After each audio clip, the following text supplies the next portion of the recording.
What's up, everybody? It's HBT with the Straight Up Wrestling Show. Guys, I'm on here live tonight, man, to talk about a couple things that I definitely think needs to be talked about. One thing I will say is this, man. Wrestling is today we have way more wrestling today than we had in yesteryear, back in the day.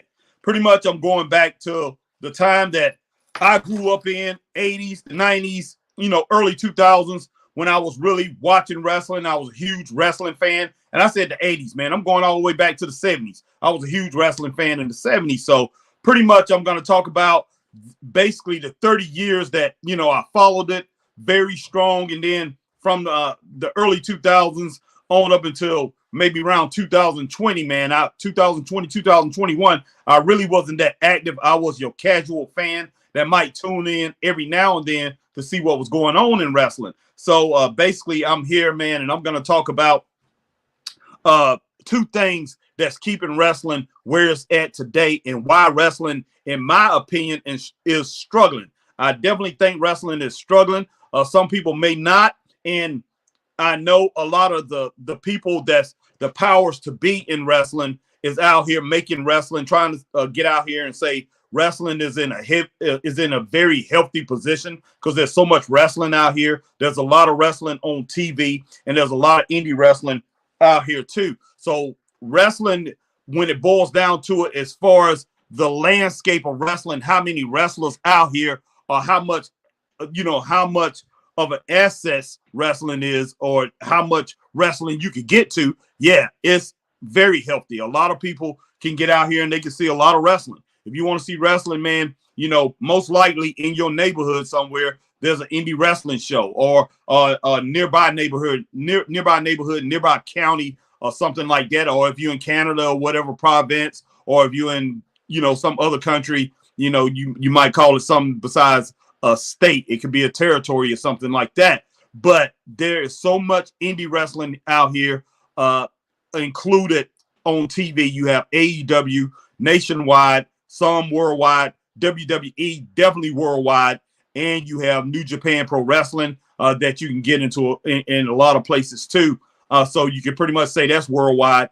And Impact Wrestling, you can get that in a lot of places too. So you can say that's worldwide. But yes, there's a lot of wrestling. But until wrestling can get these two things that I want to talk about here, and I put it in the thumbnail, unless they can get this straightened out, wrestling is going to struggle. I don't care how many bomb matches that they put out here. You want to call it, that was a heck of a match, a dope match, or if you want to call it a banger, which that word has been used so many times, and some people are tired of hearing it or whatever. It does not matter or whatever, but it does not matter how many times they put up a banger, or that was awesome, or this is awesome, or whatever the fans want to sit there and chat. Until these two things are fixed, I do not see wrestling getting back on the top. I do not see wrestling getting back to where it was before. And I'm telling you what, it's definitely a problem, because back in the day, you can go back all the way back into the 90s, go back into the 80s, man.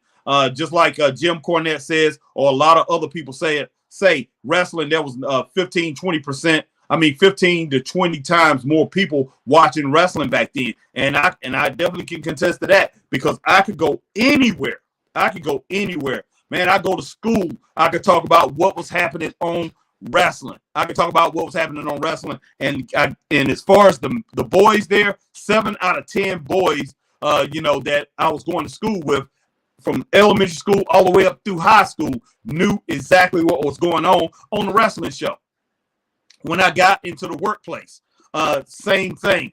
I could talk to more than half of the people that I work with. 30, 40 people be in my area. I could talk to more than half of those people about what was going on WCW in the 90s, what was happening. And this was before the Raw and the Monday Night Wars was happening. When it was just on WTBS, WCW, and when Ric Flair already went to the WWE, and you had Sting and Lex Luger, you had Barry Windham, You know, you had those guys pretty much running the show. Bam Bam Bigelow, Big Van Vader. Those guys was the ones who was running the show in WCW. Over in WWE, you had Hulk Hogan, you had Ric Flair, who just came in. You had Roddy Piper, you had Randy Macho Man Savage, you had the Ultimate Warrior, you had Rick Rude. Those guys was running the show over there. So you definitely had those guys, man, who could pretty much who kept the business on top. And in wrestling at that time, you know, you still had a lot of territories was dying, but you still had some territories that was still relevant. And those territories was drawing numbers, man. People was going out to see this. People was tuning in, and your local stations was getting a lot of viewers. And this is what I'm talking about right here, guys. I'm gonna go ahead and lay it out. Until wrestling, WWE, to a certain point, they've done it, but there's times that WWE have fallen short with this. And AEW for, you know, maybe a short period of time, it seemed like they had established it too.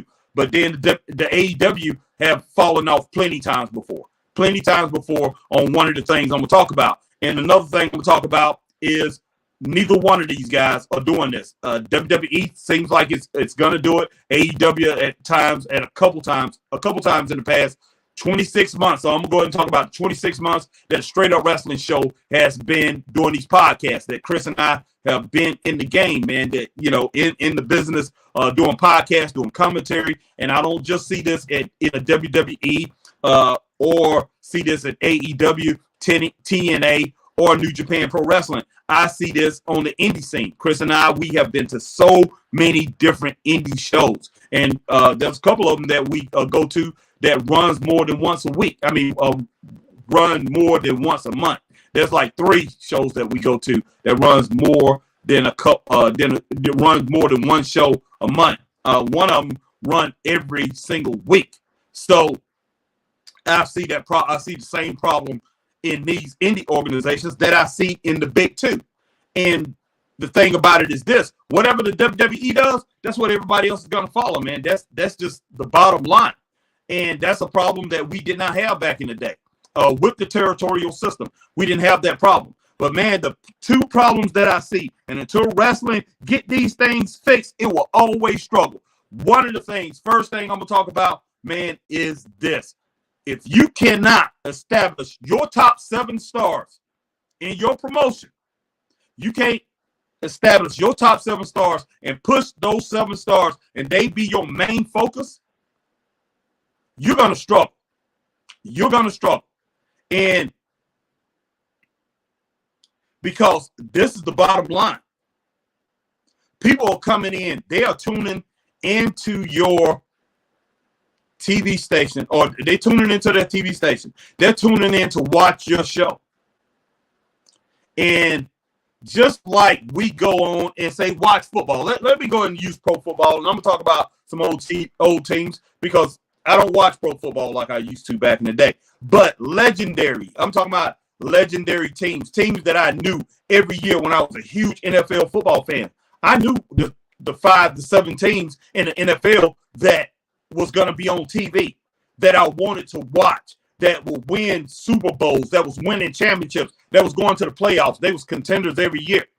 Okay. 1, Dallas Cowboys. 2, the Pittsburgh Steelers. 3, let's see, maybe the San Francisco 49ers. 4, let's see, who else? Cleveland Browns. 5, let's see, 5, Miami Dolphins. 6, man, maybe the 6th team is somebody like Green Bay Packers. Number 7, Chicago Bears. Those are probably like the 7 teams that was good year after year after year. I knew they was good. They was established. Go to basketball. Hey, basketball, I knew the great teams. The Philadelphia Eagles. Not Philadelphia Eagles. Philadelphia 76ers. The Boston Celtics. The Los Angeles Lakers. The San Antonio Spurs. Let's see, Chicago Bears. Let's see, who else do we have, man, that was year in and year out? Milwaukee Bucks, and maybe say the Seattle Supersonics. That was the top 7 teams that was going to grab people's attention year after year after year. And each one of these each one of these entities, man. And then you go to baseball with your New York Yankees, your Los Angeles Dodgers, your Cincinnati Reds. You had your star powered teams, and then you had your star players every year. If I wanted to watch the NBA, I knew who the great players were in the 80s and the 90s. I knew, hey, in basketball, you had your Magic Johnsons, you had your Larry Birds, you had your Dr. J's, you had your Kareem Abdul-Jabbars, you had your James Worthies, you had your Mo Cheeks, you had your Spud Webbs, you had your great stars that you look forward to. And these are the guys that was going to grab your attention, and you knew these guys was the stars. These was the guys who were solid year in and year out. Michael Jordan, Akeem Olajuwon. Those guys, man, was going to be the cornerstone of those companies. Same thing, football, your Walter Paytons, your even O.J. Simpson, when I look at running backs, your Chuck Foremans, Joe Ferguson as quarterbacks, Dan Marino, Roger Staubachs, the Terry Bradshaws. You knew what you was going to be looking at, okay? And then you go to baseball. I can go with a lot of them. Johnny Bench, goodness sake, man, I can't even really think of a lot of them. Steve Largent, my man, it's so many. It's so many that I can pretty much go with. Catfish Hunter, Fish Hunter, my man Willie Mays, a lot of people, man, that I went to when I was watching baseball and say these are the stars. Same thing in wrestling, guys. And I can name so many guys in wrestling. I can look at it and I can say, okay, these are the stars. These are the guys I can count on. Okay. From each, and I'm talking about each territory. And I'm talking about when it was regional territories. Jocko Robinson, morning. How are you? Good morning, Jocko Robinson, all the way from South Africa. Glad that you're joining me tonight here on Straight Up Wrestling Show. Man, I did a lot of shows today, but hey, those shows was about indie wrestling. And pretty much, I know I'm on late tonight. Not going to get a whole bunch of people, but I hope people come back and watch this. But I'm talking about something very important, and it's something that I probably come back and visit when there's a lot more people on here. But man, let me talk about some of these wrestlers.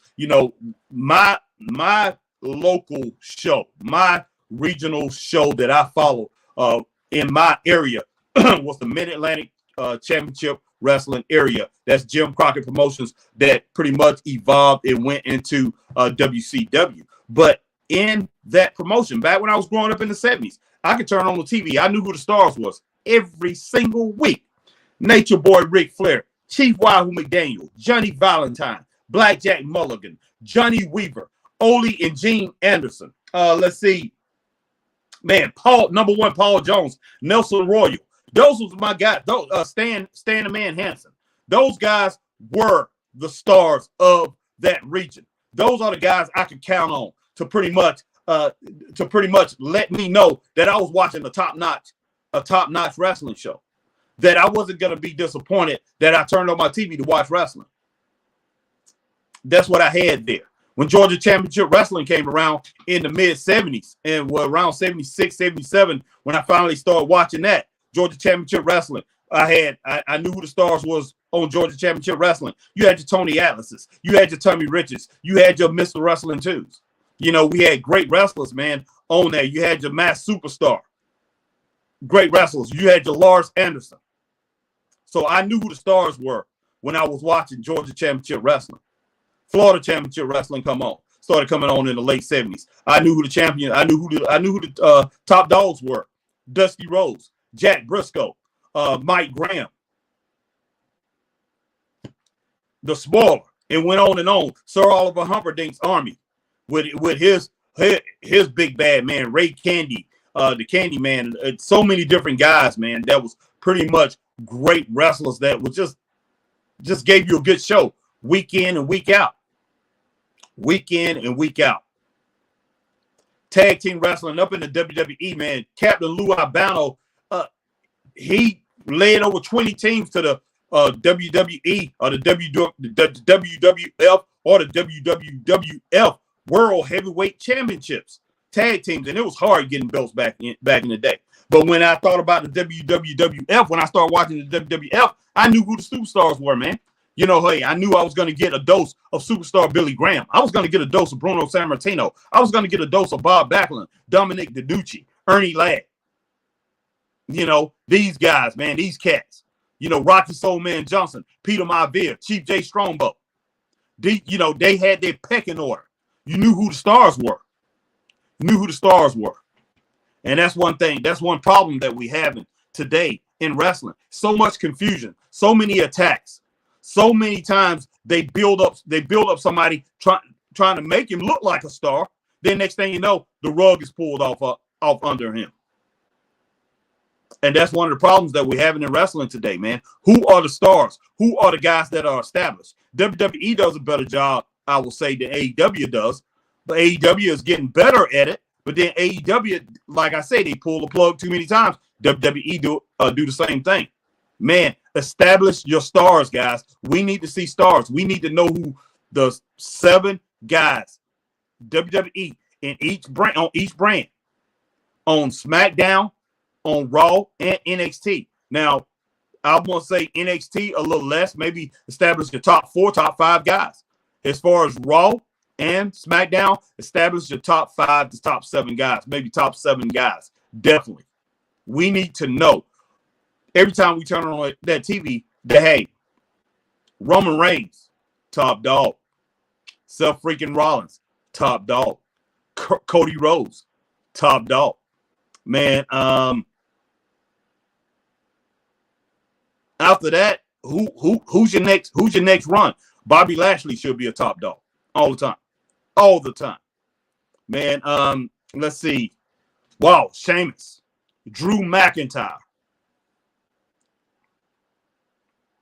and there's others. Gunther, that's 6 right there. That's 6. Let's see. And you got other guys, man, that definitely deserve it. If you want to use LA Knight and he's one of your most popular guys, yes, LA Knight, you can definitely say he's one of your most popular. But when it boils down to it, I'm gonna go ahead and be straight up, guys. He's a C+ wrestler. He's a big star because of the crowd reaction. Dominic Mysterio, big star because of crowd reaction. But hey, when it boils down to it, his dad is a huge star, Rey Mysterio. As far as wrestling talent, your wrestling talent, you need to let your wrestling talent get over and be the star. And let the fans decide after that. Because your wrestling talent is what's going to continue and take you to the next level. Straight up. And as far as tag team wrestling, man, I don't know what's going on. But let me go back to these top wrestlers, man. As far as in WWE, with the top wrestlers, you got to get your women back established. The first couple years when we was doing Straight Up Wrestling show, hey, man, we knew who was the top women wrestlers over there in the WWE. And they was established, and these women wrecked shop. Charlotte Flair, Bianca Belair, Becky Lynch. Man, it was pretty much established. Rhea Ripley. Those 4 women was your top-tier women. And these women, man, made wrestling look good. It made wrestling look great. They made women wrestling look strong. But what have you done with it? You have taken Rhea Ripley and you just made her pretty much the voice of Judgment Day. That's what she is. She has barely defended that title. And it has cheapened the women's division. Io Sky, yes, she's defending her title every now and then. Yes, she's a top tier women's wrestler, but for some reason, it seemed watered down because you have taken the focus of your strongest women. And I understand sometimes you have to come back and you have to reset things, but you have waited too long. You definitely waited too long. You can make other people stronger while still keeping your strongest women wrestlers in the forefront. They have messed that up, guys. They messed it up, and it seemed like they're working their way back to it. I'm pretty sure WWE, they always have been able to do it. They will work their way back to it. But you cannot have these lapses. You just can't. If you plan on, unless you plan on just keeping the fan base that you have. But if you want your fan base to grow, you want to grab the general public, and I know WWE wants to do that. They want to continue to make more and more money. They want to satisfy their shareholders. If you want to do that, you have got to establish your stars, and you cannot have these mental lapses, man. You can't do it. And tag team wrestling don't mean anything. I mean, I'm basically confused, guys. I really am when it comes to tag team wrestling in both companies. I'm sitting there looking at this whole thing like, what are you doing? What are you doing? Both of them have enough talent there that they can establish great tag teams. Why can't these promoters tell these wrestlers, tell certain wrestlers, hey, you're going to be in a tag team. We need you in the tag team. I know wrestlers like to wrestle these singles matches, but tag team wrestling has to come back, and it has to come back in strong force, guys. It really do. It really do. It really do. We need teams like the Rock and Roll Express again. We need teams like the Midnight Express. And we need teams like the Road Warriors. We need teams like Tully Blanchard and Arn Anderson. And hey, all these guys are wrestling in the same promotion, guys, at the same time. Same time. And on top of that, these guys had other contenders to them that was wrestling them. You had, at that time, you had the Varsity Club. Kevin Sullivan and Mike Rotundo was wrestling. Dr. Death, Steve Williams, and Terry Bam Bam Gordy. That's 6 right there in the same promotion, guys. That's how strong tag team wrestling was. And it meant a lot. It meant a lot. Now it don't mean anything. Doesn't mean anything. Establish your stars. Make these guys mean something. Put a focus on tag team wrestling. And wrestling will be back to where it used to be, guys. Wrestling will get back to where it used to be and establish that top 7, man. Establish that top 7. Wow. But guys, I am pretty tired, man. I have done 5 or 6 podcasts earlier, and whew, I can't believe it, but I'm pretty much exhausted. But this is something I'm going to revisit. Definitely going to revisit this, and it's something I'm very passionate about. And all I can say is I want to see wrestling back up to where it used to be, man. I strongly want to see that. Strongly want to see that. Tired of seeing all these 3-way matches, these 6-way matches, these 12-way, 8-man matches, whole bunch of different battle royals. I want to see wrestling get back to the basics. Back to the basics. And when I'm talking about basics, I'm talking about basically tag team wrestling. Tag team wrestling used to be the core of the wrestling business. A lot of companies, that's all they had. The NWA, Mid-Atlantic Championship Wrestling, Memphis Wrestling started off. That's all they did with tag team wrestling. You got to get back to it. It's part of the core of wrestling. You got to get back to it. And I want to see singles wrestling. That's what I want to see. I don't want to see all these, 6-way, 8-way, 4-way, I don't want to see all these matches like that. Have that every now and then. I used to remember when those kind of matches were special. That's what I want to see again. That's what I want to see again. Get back to the core of the wrestling business, man. If you want to see wrestling grow. Man, Tony Khan, Triple H, do your thing, but do the right thing.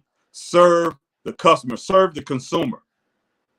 If you want to get the wrestling fans, and there's a lot of wrestling fans that used to watch wrestling a lot. A lot of these guys are older millennials and in Generation X, and there's a lot of baby boomers. I'm talking about millions of them out here, not watching wrestling anymore. Wrestling, you can't even, wrestling, you don't even want to mention wrestling in the general public no more because the general public do not care about it at all. They just don't. And wrestling fans that believe they do is very delusional. Very delusional. Because back in the day, man, you could talk about wrestling to basically almost anybody, and they knew they knew. They pretty much knew something about it, or they knew somebody, they had somebody that was close to them that watched it all the time and knew about it. And they knew who the stars were.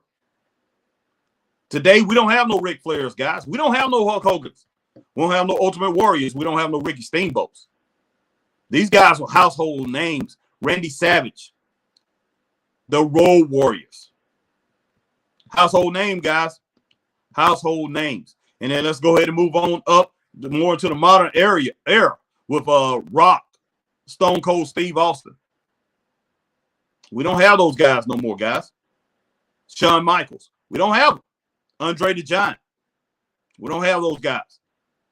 I know Roman Reigns, very popular. but Roman Reigns is wrestling popular, guys. Wrestling popular. MJF, wrestling popular. These guys can walk into the mall, into my mall, Greenville Mall. I mean, Haywood Mall. The Haywood Mall here in Greenville, South Carolina. 80% of the people that's in that mall wouldn't know who they are. Probably more than that. And that's being straight up.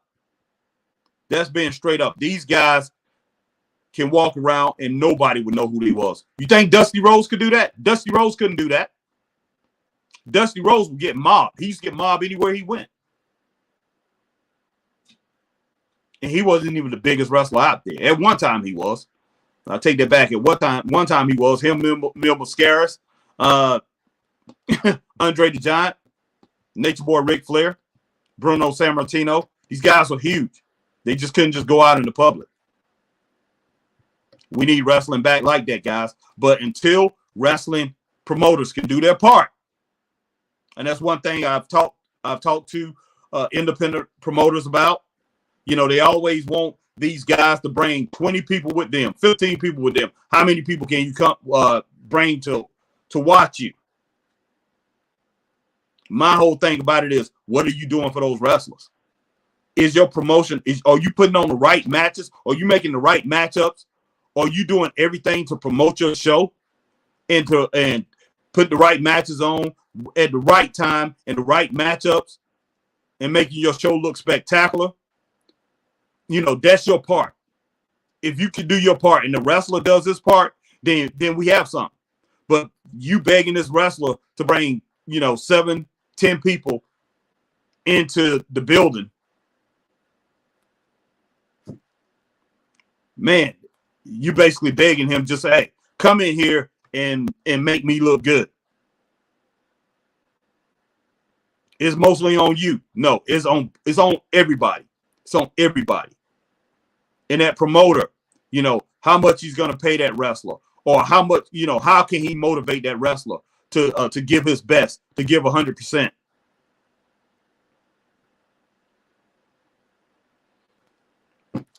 And every promoter out here, even if you're on the indie scene, have you established your stars? Are you building stars? Because if you build stars, you don't have to continue to try your best to bring in so many different people. A lot of indie promoters, they got to bring people that's been on TV, people that's been in the big time. They got to bring in old legends. You wouldn't have to do that if you knew how to build your own stars. And that's one thing I'll say about AEW. I'm sorry. Tony Khan, you continue to bring in more and more people, man, instead of establishing your star base. And for 2.5 years, I've been watching this. And there's plenty of guys I've seen over there, homegrown talent that's not WWE talent that you could have made into superstars. And I'm not talking about Orange Cassidy. Okay, I know what you've done for Orange Cassidy. That's your boy. You've done a lot for Orange Cassidy. But is Orange Cassidy one of these guys that can reach the general public? People say, oh, man, that's a superstar. That's the champion. I got to go and see Orange Cassidy. Instead of establishing Trent Beretta, Butcher and the Blade, people like that. Who else? There's a lot more people that I've seen come up. Action Andretti looked very good, looked like a superstar, but you decided to pull a rug on this guy. Hey, instead of establishing your own stars, what you're doing, you pull the rug on these guys once they get a little bit of momentum. Ricky Starks, you're doing some things with Ricky Starks right now, but hey, there's plenty of times you done had this man get dogged out when he had the best run that he had. I mean, when he was really established and really looking like, hey, he was ready to take over, be right there neck and neck with MJF. You had Keith Lee dog him out, beat the living crap out of him on a pay-per-view. And that's been probably about 9 months or probably a year ago. But you had him dog him out. You stopped his momentum. You stopped him dead in his tracks. I will say this, you got MJF, but you definitely need more. Establish your stars. Look at your tag team division. Establish the tag team division. And I'm not talking about guys who want to come out there, joke around, be goofy and everything. The Gun Club, those boys, Billy Gunn's sons. Those guys could be superstars. But you know what you did? You let those guys end up lining themselves up with Jay White and Juice Robinson. Now they look goofy. I'm sorry. They look goofy, man. Those guys look cool. They look like guys that they didn't look like the regular public. And that's one thing about wrestling back in the day. You had a lot of wrestlers who did not look like the general public. And that's what we want to see in our wrestlers. They didn't look like that. Those guys was the genuine article. They are the general article. Get them guys back to what they are, man. They could be the biggest, baddest tag team in wrestling. Straight up. And you got to establish other superstar tag teams to go against these guys, to feud against them. Same thing, man, over in WWE. You got WWE. I'm sorry, the Usos, they got to get back together. That's a great tag team. Great tag team. You had those guys established, but man, your tag team division is already established. If you want to have one, you got Usos, you got New Day, and you had Riddle and you had Randy Orton, but you got Alpha Academy. But you got to make a decision. You got the Creed brothers, man, who has all the potential in the world. But you got to make a decision if you're going to be serious about these tag teams, this tag team division. The mistake that I've seen WWE, I'm sitting there watching it. They got so invested in the bloodline storyline that everything else was pushed to the wayside. Hey, the fans are all into this. We don't have to pay attention to our women's division. We don't have to pay attention to our tag team division. Everybody's caught up in the storyline division. Let's just put on other matches and stuff like that. Hey, it's called man, I call it laziness. You're being lazy. You're not thinking hard enough. Straight up. And then you went right from that and you went to the Judgment storyline. You worked very hard on that. Then you went into LA Knight and you looked at his momentum and say, oh, LA Knight is coming out here and telling people, let me talk to you. Yeah. And everybody say, LA Knight. And you rode that. You've been riding that way. And then you take him and you put him in a match with Roman Reigns.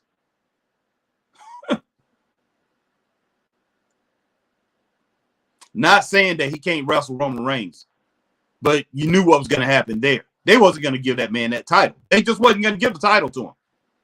He should have been the U.S. champion. He could have won a U.S. championship, and you could have used that as his stepping stone. But, man, I tell you what, guys, I am out of here. Appreciate everybody who came in to check me out here on the Straight Up Wrestling Show. Right now, I'm pretty tired, man, and maybe I shouldn't have done this podcast tonight, but I decided to do it. I've